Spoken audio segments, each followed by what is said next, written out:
están, las comunidades de base están muertas, están de vivas. Ninguna maneira. ¿Cómo están las comunidades eclesiales de Mira, base? se houve funeral, não me invitaram e não me avisaram. É verdade que as comunidades de base han sido muito impulsionadas durante o pontificado do Papa Pablo VI e sobretudo em América Latina, a partir da Conferência Episcopal de Medellín em 68 e depois da Conferência Episcopal de Puebla. Eu estuve não em Medellín, estuve em Puebla, assessorando os obispos de Brasil com outros teólogos e pastoralistas. Puebla foi em 91. No, 79. 79, estou com a cabeça um pouco... Então, 79. 11 anos depois de Medellín. Pero com os dois pontificados de Juan Pablo II e Benedito XVI, que somam 34 anos. Terribles. Hã? Terribles. Sim, foram pontificados que não tinham simpatia por este novo e inovador modelo pastoral de comunidades eclesiais de base. E com isso, houve um certo retrocesso. Agora a Igreja Católica é um corpo conservador com uma cabeça progressista. E como é uma estrutura verticalista, é o sangue novo da cabeça tarda um pouco de legar as bases. Pero vai legar. Então, de novo, as comunidades eclesiais de base se reavivam em o continente. Agora em Brasil, próximo mês de janeiro, vamos ter o 14º Encontro Nacional de Comunidades Eclesiais de Base. Se alguém de vocês pode estar aí, seria muito bem acorrido, seria uma alegria. Vamos reunir mais de 3.000 representantes das comunidades de Brasil. No último encontro, já com o Papa Francisco, ele enviou uma mensagem. E há tempo que não chegava obispos aí, e chegaram 73 obispos. O Brasil é demasiado grande, tem demasiados obispos também, tem quase 500 obispos. Mas chegaram 73, o que ha sido muito bueno. Então, agora depende de nós outros. Eu diria, o caminho está de novo aberto. Não vamos esperar que hagam os obispos, que hagam os curas. Vamos desde a base de novo revitalizar as comunidades eclesiales de base. Señor, en la encíclica Laudato Si, el Papa Francisco utiliza el término desarrollo sustentable. ¿Es posible? Algunos ambientalistas opinan que no, que hay que cambiar incluso la concepción que tenemos de desarrollo y de crecimiento. Los filósofos del giro decolonial hablan de la exigencia de crecer y de anular esta noción de desarrollo que tenemos. ¿Es posible empatar desarrollo y sustentabilidad? Depende do que entendemos por desarrollo. Me explico melhor. Agora, vindo do hotel aqui, em um pequeno van, dizem vocês, né? Eu tenho às vezes dificuldade com alguma palavra, um pequeno bus. Venia um companheiro que tuvo contato em Bolívia, companheiro de Argentina, pastor, que tuvo contato em Bolívia com um indigenista brasileiro especializado em grupos indígenas que não querem nenhum contato, nem mesmo com outros grupos indígenas. Querem viver completamente aislado em la Amazônia ou em Los Andes. Vai me dizer que essa gente não é desarrollada? Claro que é desarrollada, porque para eles a vida feliz, digna e suficiente é sua maneira de viver. É sua maneira de viver. Então, para mim, desenvolvimento sustentável, em um sentido do Papa Francisco, é o desenvolvimento que garantiza a cada ser humano o direito à dignidade e felicidade. E ele utiliza muito os 3 T: trabalho, terra e techo, né? O único Papa na história da Igreja que hizo 3 encontros com os líderes de movimentos populares. E detalhe, José Manuel, que pouca gente conhece, quando se preparou a lista de invitados, ele disse: eu não quero nenhum desses amarillos da Organização Internacional de Trabalho, da Organização de não sei que coisa, essas coisas mundiais que tem sede em Genebra. Quero gente de la base, gente de la base. E assim foi. Em seus trabalhos populares é muito importante ler e debater esses 3 discursos do Papa com os movimentos sociais. Então, se tomamos desenvolvimento como mimetismo, ou que llamamos de miamização da cultura, ou seja, desenvolvimento é ter teléfono móvel, é ter cambiar de coche a cada ano, é ter uma casa com piscina, aí não há futuro para a humanidade. Por que não há futuro? Porque o que gasta um estadunidense por ano em energia elétrica equivale ao que gastam 500 indianos. E nós outros vivimos em uma nave espacial chamada Terra, que tem recursos e espaços limitados.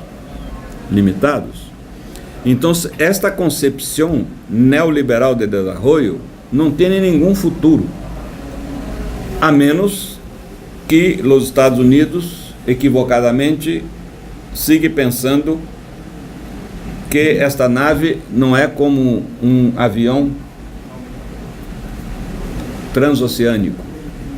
Nos aviões transoceânicos há 3 classes de passageiros: a primeira classe, a classe executiva e a classe econômica. Pero quando vem abaixo, não há nenhuma distinção de classe. Pode ser que os gringos, os yankees, estejam imaginando que agora se vai criar um avião em que, em caso de acidente, a primeira classe voa e se despide os demais. Isso não vai passar. O que passa em la natureza, passa em nós outros, sem nenhuma distinção de classe. Afeta a todos, o ar, a água, afeta a todos, afeta a Trump e afeta ao pobre de África. Agora, há um detalhe: a natureza ha vivido bilhões de anos sem nós outros, e muito bem, e vai seguir, pero nós outros não podemos viver sem a natureza. Então não se trata de propriamente salvar o planeta vai salvar-se, não temos capacidade de destruí-lo, a menos que utilizemos a energia nuclear, aí sim, pero há que salvar a espécie humana. Como dijo Fidel em La Eco 92 em Rio de Janeiro: vengo aqui para defender a principal espécie ameaçada de extinção, é o ser humano. E é aí que está o ponto. E por isso temos que trabalhar muito, né, por la madre tierra, porque tudo o que temos vem da natureza. A madeira desta mesa, é o tecido desta roupa e mais.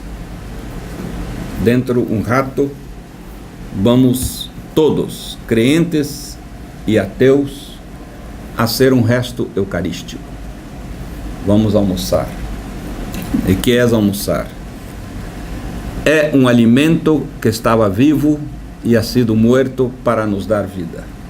Um cereal, um vegetal, um animal em forma de pescado, de ave, de pollo, que estava vivo e agora vai nos dar vida.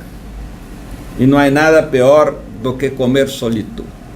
Comer é comunhão, é compartilhar.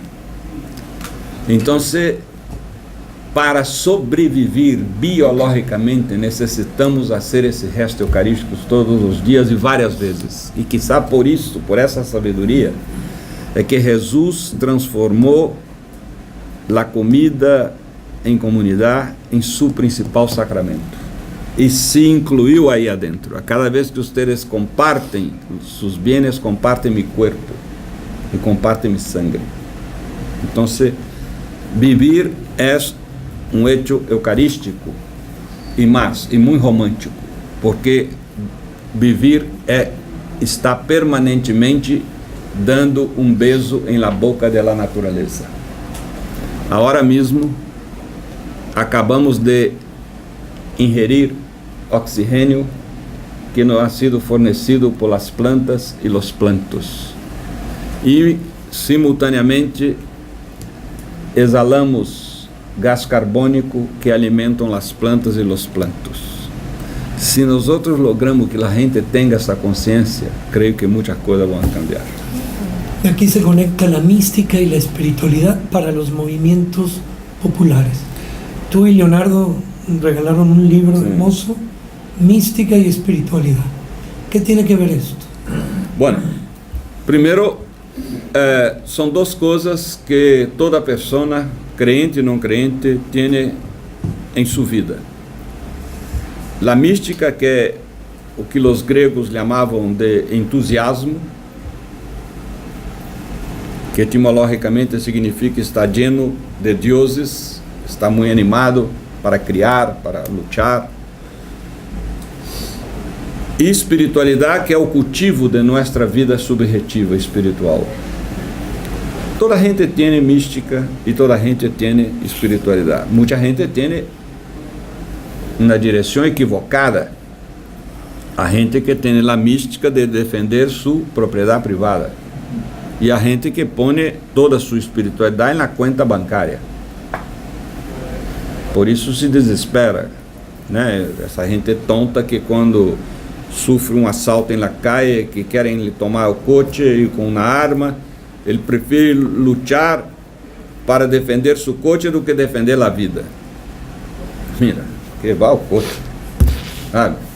A vida é única, né? Então,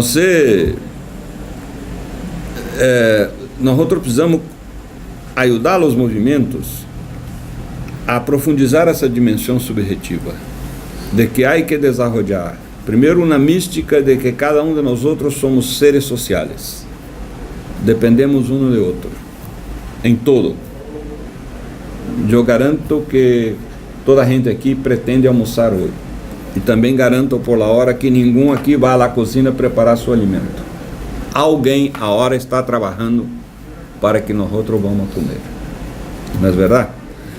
Pero não temos consciência de essas relações. Por isso que em educação popular, uma das coisas que mais subrayamos em Brasil é que não há nadie mais culto que outro.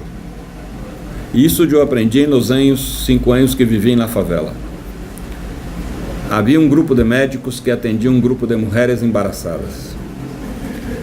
E um dia o doutor foi a minha casita: Beto, ajuda-nos, você que conhece a gente aqui em La Loma, porque hablamos e parece que nadie nos entende.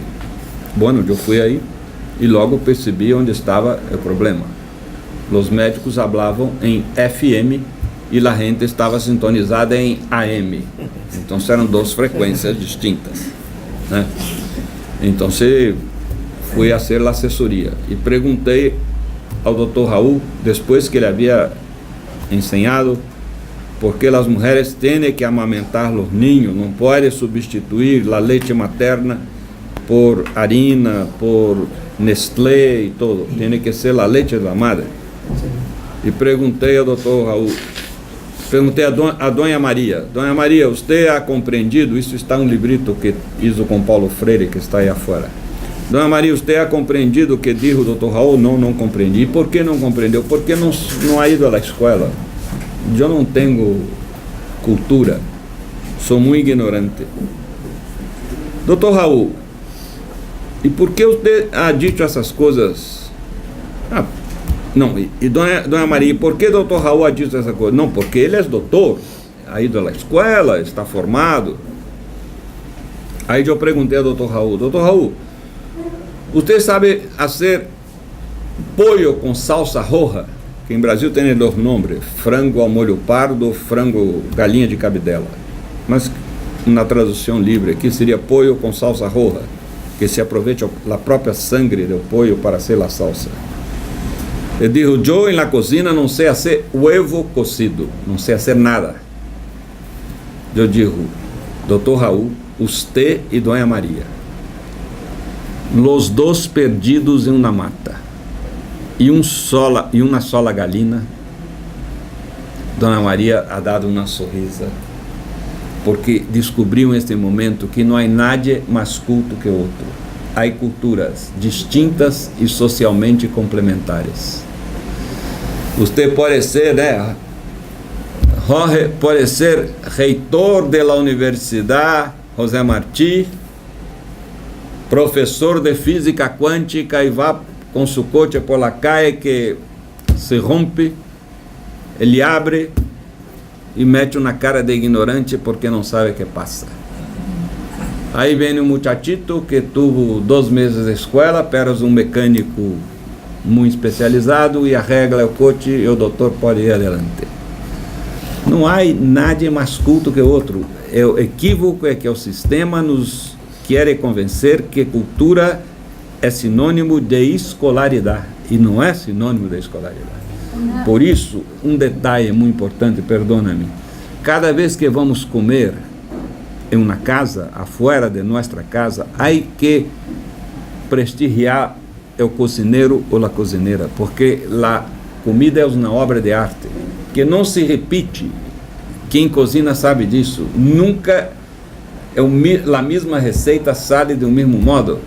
E muitas vezes comemos sequer sabemos agradecer a la gente. Pero eso pasa también en las organizaciones sociales, en las organizaciones ciudadanas.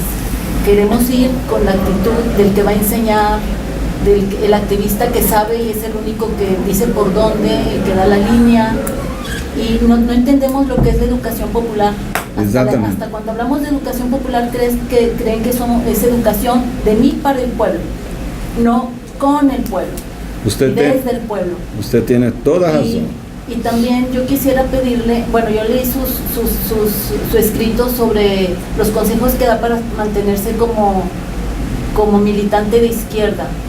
Un mensaje para los militantes de izquierda y un mensaje para los jóvenes, porque soy maestra universitaria y yo me veo ayer y hoy que somos pura gente grande, no están los jóvenes, y pienso que en parte es porque tratamos de ser siempre los que sabemos, los que somos los que tenemos el discurso, porque somos los que van a enseñar a los otros y no escuchamos a los otros. Porque somos discípulos de Cristóvão Colón. Llegamos ao pueblo como ele chegou aqui em América, convencido que ia trazer a civilização. Não tinha olhos para compreender que aqui já havia um projeto civilizatório muito avançado, em muitos aspectos, muito mais avançado, incluso nas ciências, do que em Europa. Por exemplo, quando Colón chegou aqui, os europeus todavia não conheciam o algarismo zero, e os maias conheciam. A meteorologia de los maias, hasta hoje, está muito cerca das precisões eletrônicas da mais moderna tecnologia. Vou a contar um detalhe. Eu fui a uma tribo indígena em Amazônia a passar 5 dias com eles, e 2 indígenas me invitaram aí à orilla do rio para cambiar lá onde se planta verdura, como se chama? Huerta? Huerto. Cambiar porque já se previa que era a época de o rio poner-se com muita água. Crescido. Muita água. Então ia invadir o huerto. E fomos. Pero cambiamos de aqui para a metade desta mesa. E me pareceu muito pouco. Como? Vem muita água e perguntei, como, por quê? Não há que poner mais arriba? Digo, não, aqui está bem. E por que aqui está bem? A água não vai chegar aí? Não vai chegar. E como tu sabe que não vai chegar? Por esta hormiga, quando cambia de hormigueiro, jamás a água entra dentro. E ponemos o huerto um palmo por arriba. E pronto, não passa nada. Nós outros somos completamente analfabetos em la leitura da natureza. Então, você sabe, vou dizer, não há nada mais culto que outro. Há culturas distintas e socialmente complementares, né? Então, temos que aprender essa coisa da metodologia de educação popular. Porque hemos cometido o erro de pensar que nós outros sabemos o que convém ao povo. Tanto que quando Lula fundou seu partido, foi um escândalo, porque a esquerda tradicional do Brasil dizia: como? Agora os proletários querem ser a vanguarda do proletariado, quando ha sido sempre nós outros intelectuais, pequenos burgueses, a vanguarda do proletariado. Isso é uma ofensa. E resultou, por a primeira vez, uma esquerda consequente, que chegou incluso a governar Brasil, e isso muito bem para o país. Pero que passou é que nós outros queremos governar para o povo e não hemos aprendido a governar com o povo, e por isso permitimos um golpe de Estado em Brasil, porque não logramos governar com o povo. É muito difícil realmente aceitar, sabe, que nós outros devemos ser a retaguarda do povo. Não quer dizer que o povo tenha uma sabedoria inata, não se trata disso. Quero dizer que o povo tem uma disposição inata de, com a metodologia da educação popular, encontrar e construir seu próprio caminho, como o bem viver de los indígenas andinos, por exemplo, que agora é uma referência para nós outros, hacia o modelo de um novo projeto de sociedade. Un comentario, perdón. Sí. Bueno, sí. Yo he participado en un movimiento que se llama la defensa del agua en los pedregales de Coyoacán. No tengo mucho tiempo aquí en la ciudad de Monterrey. La carrera la estoy terminando en la Ciudad de México. Al estar con ellos, ahí estaban anteriormente los jesuitas en la capilla de, bueno, es una capilla o una parroquia de la Resurrección. Entonces, se destaca este grupo porque han apoyado bastante a los padres de familia de Ayotzinapa, inclusive se han hecho manifestaciones a lo largo de lo que son las diferentes colonias, Santo Domingo, Cuapa, Colonia Jusco, etcétera, ¿no? Todos los pedregales del sur de la Ciudad de México. Y me parecía muy importante que los padres de familia participaran de Ayotzinapa, fueran a las marchas. Posteriormente llegaron a una inmobiliaria que se llama Quiero Casa, y de allí, bueno, destrozaron como un mazo de pedregal y empezó a brotar agua, cerca como más o menos era 13 manantiales.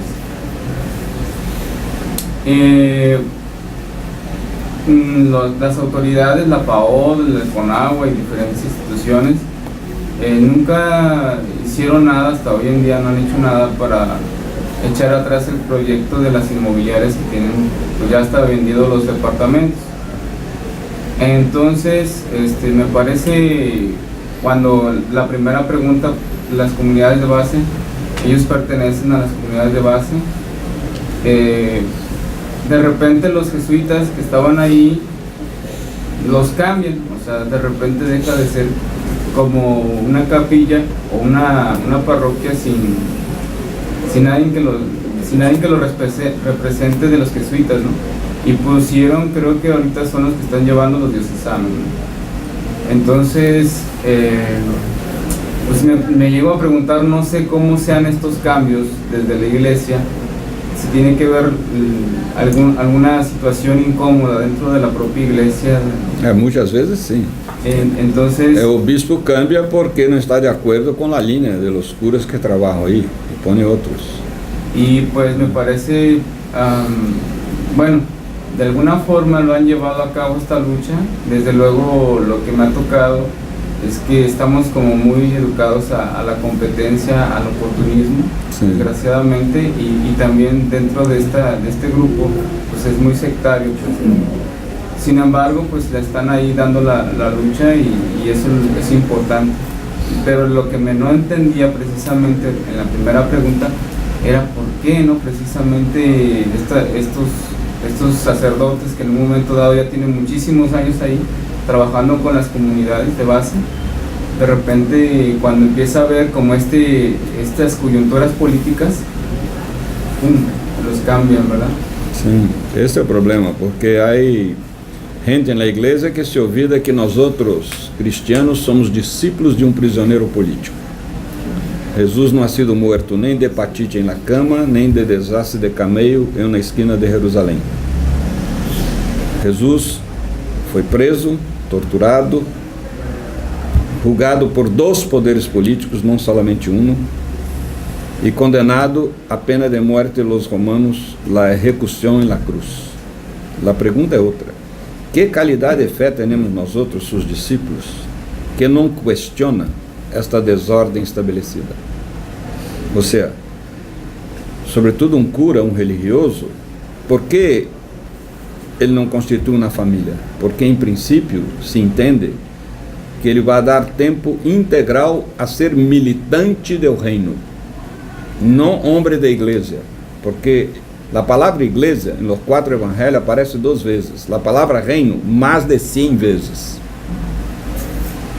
E como eu digo aí, a igreja pôs o reino arriba, quando para Jesus o reino era um projeto civilizatório adelante.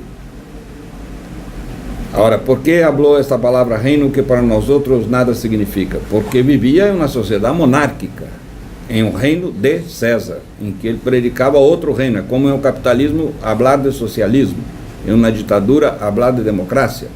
Por isso ha sido morto. Mas muita gente diz que a igreja ha convertido o imperador Constantino de ser cristiano. Eu penso que foi ao revés. O imperador Constantino ha convertido a igreja de los mártires em ser burguesa, acomodada. Entende? Foi ao revés. E a igreja foi, como um livro que tem este título, picada por la mosca azul. Mosca azul em Brasil se diz é quando um político ou qualquer pessoa que tem um poder está muito feliz e faz tudo ao revés do que dizia antes. Né? Há um ditado espanhol que vocês compreendem mais do que em Brasil, porque não se habla espanhol, que diz: queres conhecer a Juanito, dá-lhe um carguito. Isto vale para qualquer poder. A pessoa, quando está sem nenhum poder, é normal.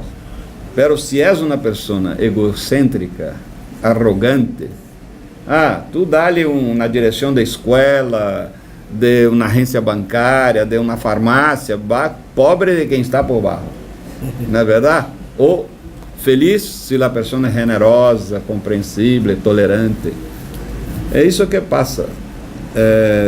Há que lutar muito também para cambiar as estruturas da igreja. Não é fácil. Francisco está tentando. Sofre o diabo, porque está sendo muito perseguido dentro da própria igreja. Bueno, un comentario sobre, en relación con el vínculo que tenemos con la naturaleza. Sí, hemos visto, estamos en un movimiento ambientalista, hemos visto que tenemos un grave rezago histórico para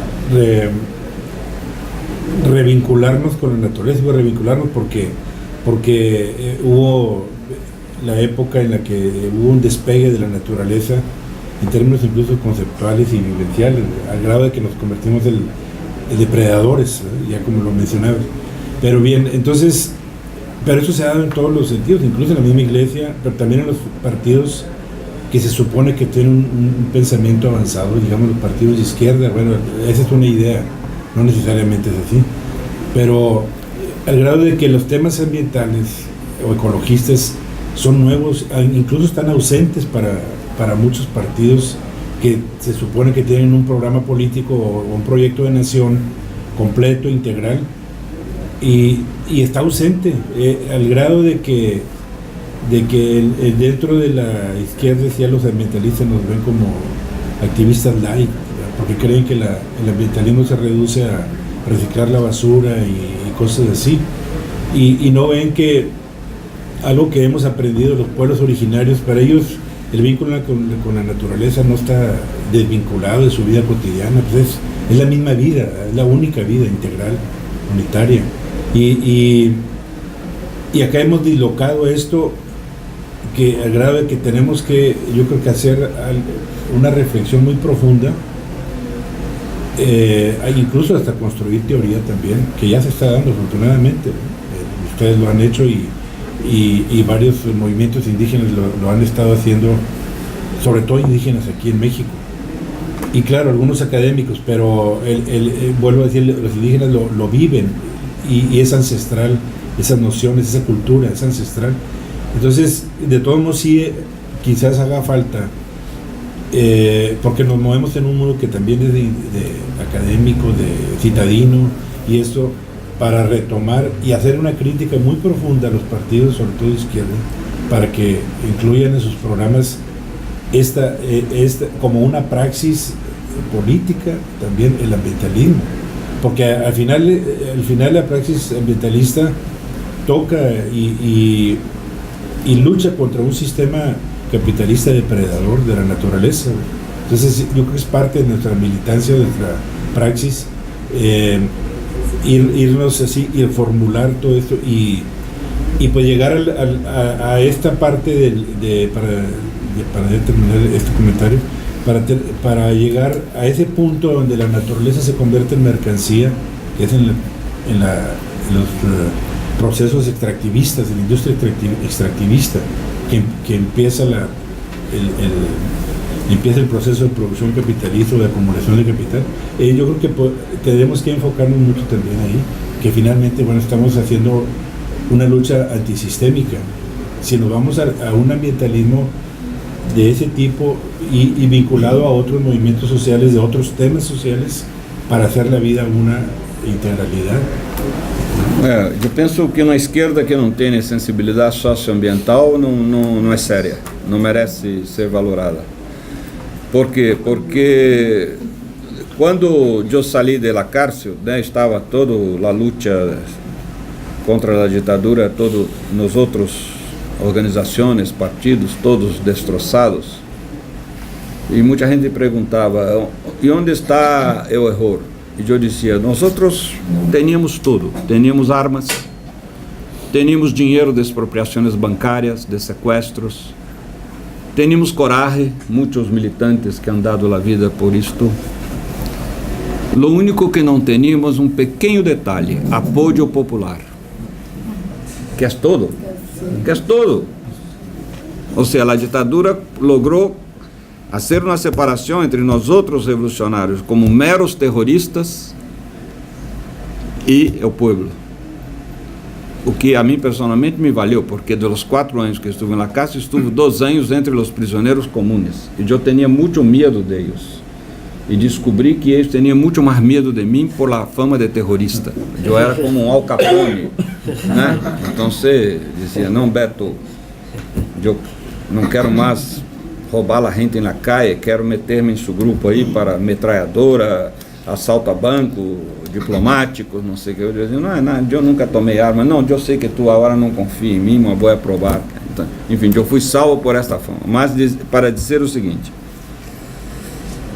é o único tema que não há distinção de classe para politizar e mobilizar hoje uma pessoa desde ninho, é o tema socioambiental. Único. A esquerda lhe gusta muito falar para si mesma, porque sofre de síndrome acentuada, né, forte de narcisismo ideológico. Eu me recordo como foi a trabalhar na zona obreira de São Paulo. Chegava a tomar café na casa de Dona Lúcia, e Dona Lúcia dizia, Frei Beto, me han dado este periódico aqui, de grupo aí, que está aqui na zona, e eu he leído aqui, mas não entendido quase nada. você pode ensinar-me aqui o que significa antagonismo de classe. Que coisa é isto? Dona Lúcia, ouvida? Sabe, ouvida isto. Porque nós outros, da esquerda, intelectuais, pequenos burgueses, nos gusta escrever um para outro, e não para ustedes. Né?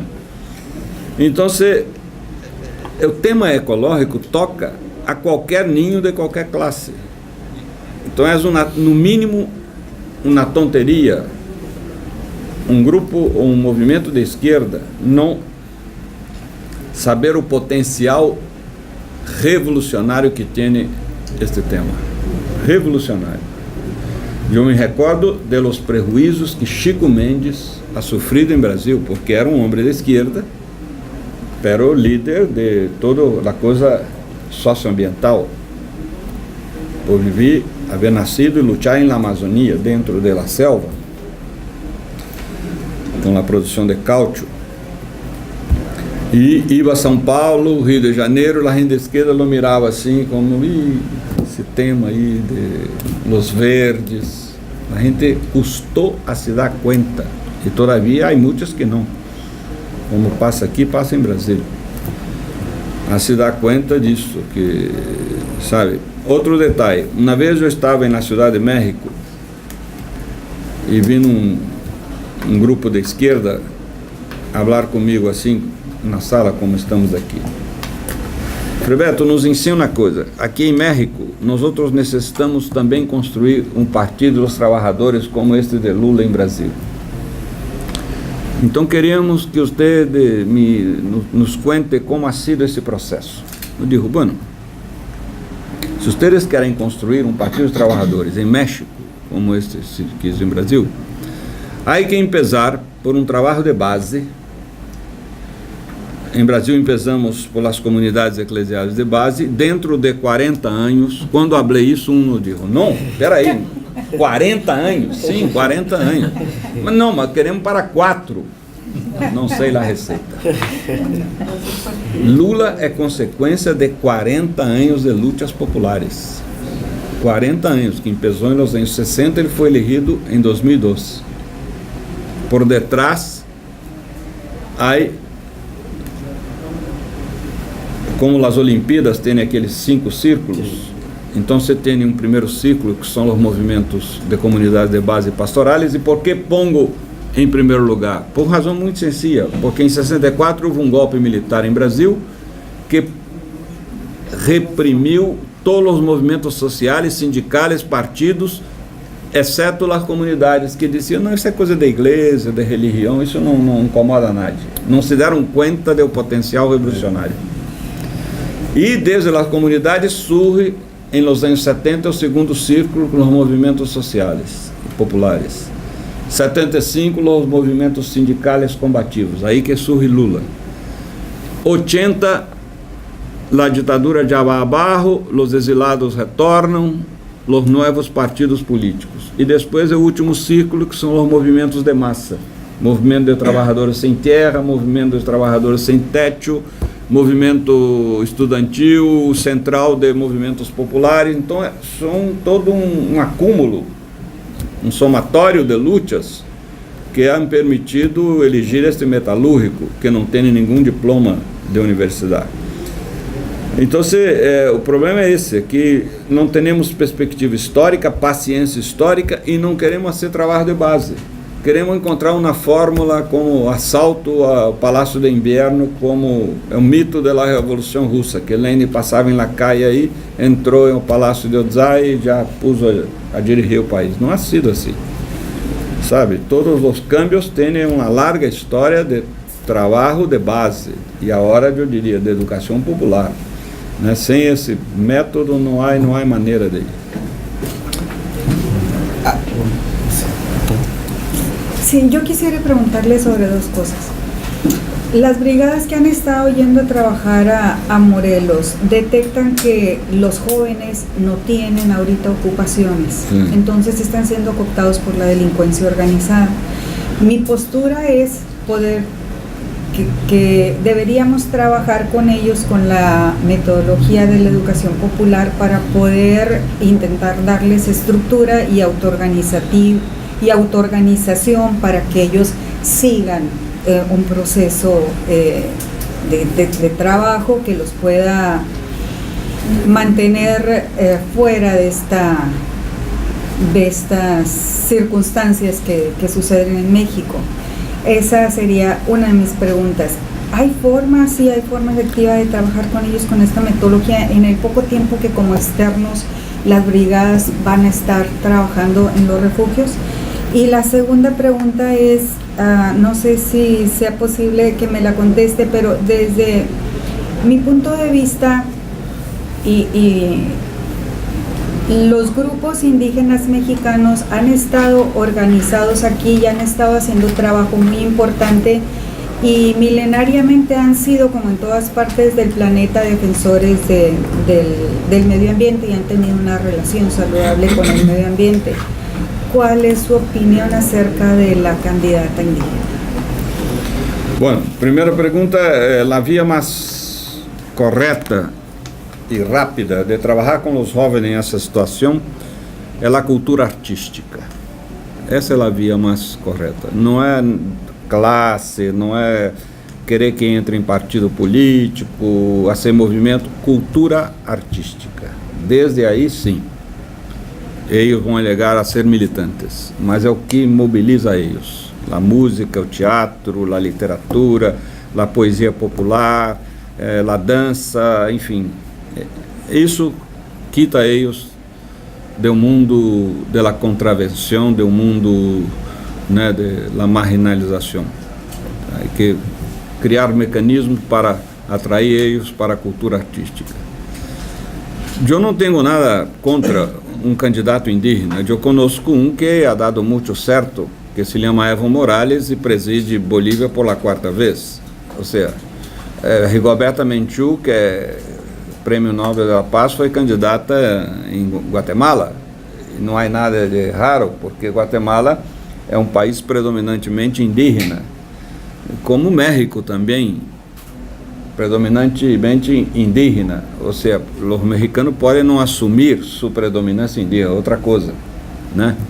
Como em Brasil surpreendeu muito a gente quando houve o genoma, essa coisa de saber que sangue temos, né, no ano 2000.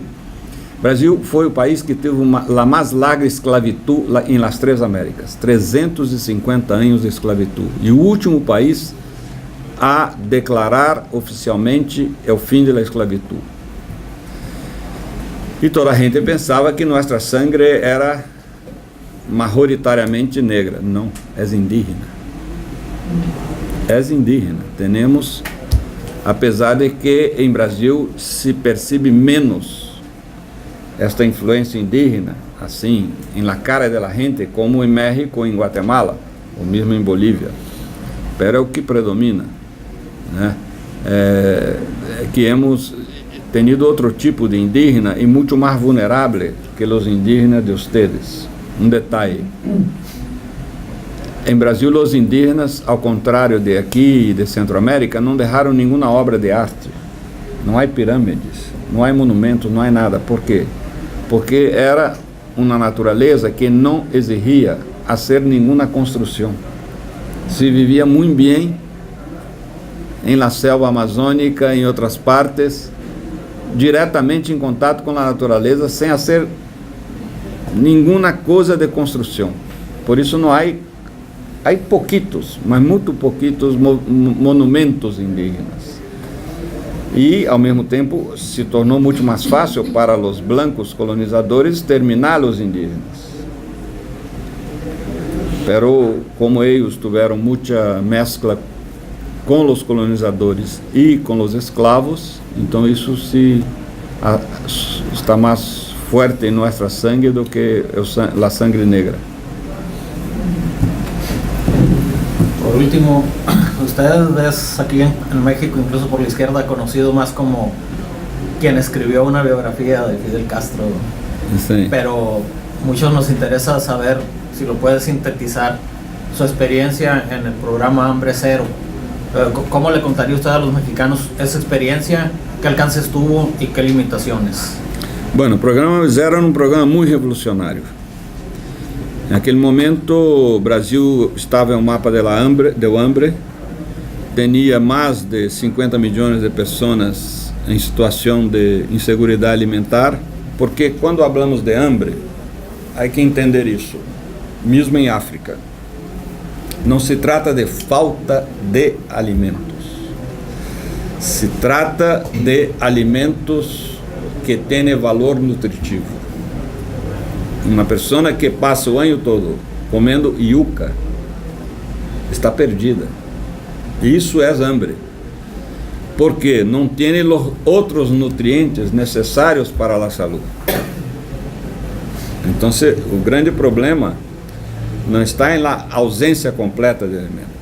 Incluso em Brasil há uma coisa que em Hambre Zero dissemos: aqui o hambre é gorda. Por que gorda? Porque os niños em las zonas hambrentas têm a barriga grande por desvios, alterações de glândulas e vermes se diz? Como são animalitos que há na barriga. Lombrizes. E por lombrizes. Entende? Exato. Então a hambre é gorda. Dizíamos isso, porque a gente tem um pouco essa imagem africana, né? Muito delgaditos. Não, aqui não há nada assim. Como não há nada? Há hambre. Porque a gente tem insuficiência alimentar, deficiência de nutrientes essenciais, não tem quase nenhuma proteína e tudo isso. Era um programa que era uma canastra com 60 programas dentro. E todo controlado por um movimento popular. Hemos constituído em los 5.000 municípios do Brasil, agora são mais. Estou falando do ano 2003. 2.500 comitês gestores em metade dos municípios do país. E não havia um político profissional dentro desses comitês gestores. E o dinheiro, primeiro, a lista de quem merecia estar em um programa, este comitê decidia. E o dinheiro ia direto a las mulheres de las famílias incluídas em la lista, não a los hombres por razões que todos entendem, né? Incluso as famílias em Brasil entenderam. Ocorre que, passado um ano de programa, houve 3 problemas. Primeiro, por razões de alianças políticas, Lula não teve coragem de tornar realidade alguns desses 60 programas. Como, por exemplo, Brasil com Argentina são os 2 únicos países das 3 Américas, os 2 únicos, que nunca han tenido uma reforma agrária. Nunca, em toda a sua história. E somos um país de dimensões continentais. E todo mundo esperava que Lula ia fazer não uma reforma agrária revolucionária, eu diria mesmo, uma reforma agrária burguesa, mas alguma coisa já havia que passar aí. Porque há haciendas que são maiores que Bélgica, que Luxemburgo, em que seus dueños, para percorrer suas terras, montam um aviãozito. Agora utilizam drones e desde a sala controla por la computadora. Uma coisa incrível. Segundo fator, os alcaldes se rebelaram, se organizaram, chegaram a Brasília e han dicho para o governo: ou acaba com os comitês gestores, termina com eles e passa o controle da lista e o dinheiro para nós outros, ou vamos sabotar o governo de Lula em las eleições municipais, que é a base de tudo. E o governo se intimidou, porque podia haver mobilizado os movimentos sociais e populares, isso não ia passar, e é evidente, porque quando surge em um pequeno município um comitê gestor administrando Hambre Zero, a mini-oligarquia política desse município sabe que está ameaçada por novos líderes, que se apresentam como candidatos vão poner abaixo essa gente que desde não sei quantas gerações são os mesmos na política, que passa em qualquer parte da América Latina, né? E lamentavelmente Lula cedeu. E com um canetaço, 2 anos depois, pus abaixo Hambre Zero e introduziu Beca Família.